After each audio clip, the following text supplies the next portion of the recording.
Hey everyone, Steve here from the Seller CPA, your e-commerce CPA. Today I'm going to be talking about ASIN profitability or SKU profitability on Amazon. I'm going to show you how to determine if your individual products are bringing money to the bottom line. So stay tuned, and if you like this video, click the like and also subscribe because I'll be producing new videos like this with helpful information every single week.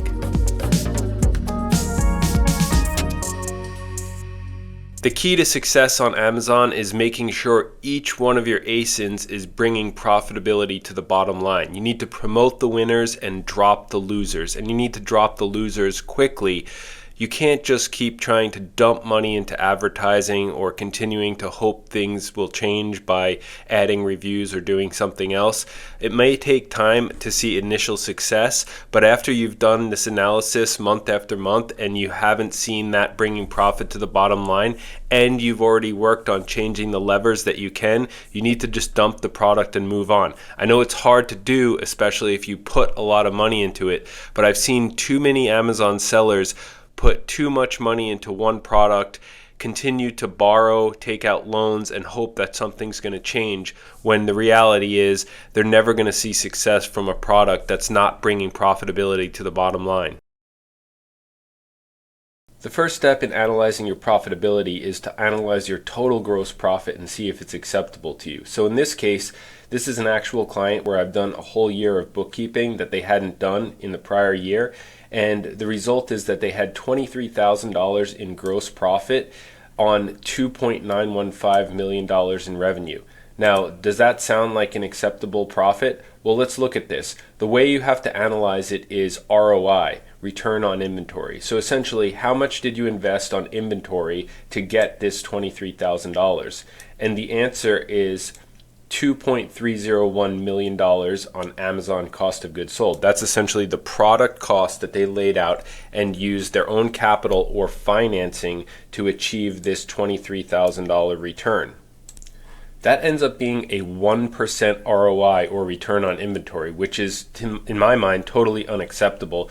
You would want to shoot for nothing less than 50% ROI, meaning 50 cents for every dollar that you invest in the business comes back to you in gross profit, if not 100%. So how do you get this $23,000 to be $1.15 million, which would be about 50% ROI? Well, you're going to have to dig into the ASIN or SKU level to actually figure out which products are driving the profitability, which products are taking away profitability, which ones you should promote, and which ones you should drop.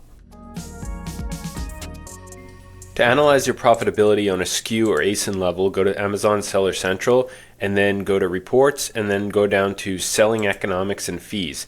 You're going to see this SKU Economics report, and you can run this report to figure out exactly how profitable each SKU is. So select the marketplace that you want to analyze. I would go MS SKU level and then go as far back as you want. Let's go the last 30 days. And then select all of this individual data because you want to bring in every single thing that you're paying for in order to sell a product, and then click Generate Report. Once you click that, it'll say generating down here, and then when it's ready you can click download, and then you'll be able to download it in an Excel or CSV format.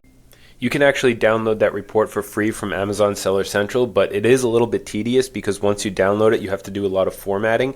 I actually use Ecom Engine to have this Analyze Proceeds report, which is the same thing as the SKU Economics report from Amazon, except it does all the formatting automatically for me. So once I log in and go to my Analyze Proceeds report, I can just go here and go to Export Data, and it allows me to export directly into Excel pretty easily and continues to do this on a weekly basis. So once you download your report from Seller Central or Ecom Engine, you're going to want to go ahead and upload it to something like Google Drive, and then you're going to have to add your unit cost because neither has your unit cost stored. So you'll have to enter those and then do a formula to get your true net proceeds, and once you do that, you can get your true ROI. I like to filter by lowest ROI starting so that I can see which products that are potentially droppable. Now, these ones are losing money for me. Essentially, look at this one. I've invested $254.98 to lose $296.26. So if you have products that are losing you money, you definitely want to drop those if there's no way to improve the profitability of those products. Then you want to look at all the other products that are not bringing an acceptable ROI. Remember, I target at least a 50% ROI, so all these products are below my minimum target. This is where the profitability starts to be acceptable, when you're meeting at least a 50% ROI. Then you can also filter by highest ROI to see essentially which products are the most profitable for you, and then see where the products are that are driving the most sales and if they are profitable for you. So in this case, my most profitable or most highly selling product is bringing an acceptable ROI, and it's just barely bringing an acceptable ROI. But since it's the highest selling, maybe I want to focus on how to improve the profitability of that product and drive increased sales. But now that you've identified which products are the most profitable and the least profitable, what are the drivers that you can do to improve profitability? So now that you've identified which products are potentially the losers and which products are doing so well for you, you're going to want to look at the levers that you can do to increase the sales and profitability of your winners and to improve the profitability of your potential losers before you drop them. So I look at 4 KPIs: cost to price, return rate, TACOs, which is total average cost of sale, and return on inventory, ROI. So the first 3 drive the last KPI, right? So cost to price, return rate, TACOs drive ROI. So let's look at them individually. So cost to price. If your landed unit cost is too high, then essentially it's going to be very hard for you to be profitable and have an acceptable ROI, because the unit cost that you're paying for manufacturing is too high. So what are the levers? So increase selling price. So you can do that to make the unit cost lower as a percentage of the total selling price, or you can decrease landed costs by negotiating with your suppliers, either buy in quantity or just somehow negotiate a lower price or get better inbound shipping. Then return rate, that's another lever, okay? So if your return rate starts to be creeping over 10%, there could be a problem with the product. So you should be looking to see if it's above that rate and what can you do to improve the return rate. So you can improve the listing description and images based on customer feedback. So if customers are buying things and they're not getting what they expected based on the image and the listing, then that could be an indicator. So it's important to pay attention to the customer feedback, and then potentially improving product quality by redesigning with suppliers. So if there's a specific feature of the product that customers don't like and they're complaining about, go ahead and try to improve that so you get less returns. And then TACOs, which is the total average cost of sale based on your advertising, you want it to be generally, I'd say, less than 30%. And that's just based on my internal data. But the lower for this KPI, the better. Obviously, the least you can spend on advertising costs, the better.